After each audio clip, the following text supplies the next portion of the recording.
Hi guys, তো আবার নিয়ে চলে এলাম আপনাদের জন্য একটা মিনি ব্লগ।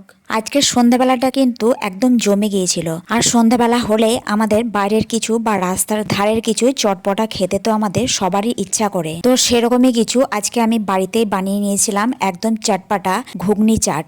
এর ফুল রেসিপিটা দেখতে চাইলে রাখির রান্নাঘরে চলে যাবেন। আর এই ঘুগনি চাটটা খেতে সত্যি অসাধারণ হয়েছিল, দুর্দান্ত হয়েছিল সত্যি। কিন্তু একদম মনেই হচ্ছিল না যে এটা বাড়ির বানানো, মনে হচ্ছিল একদম রাস্তার ধারে যেসব চাট বিক্রি করে সেরকমই কিন্তু একদম লাগছিল।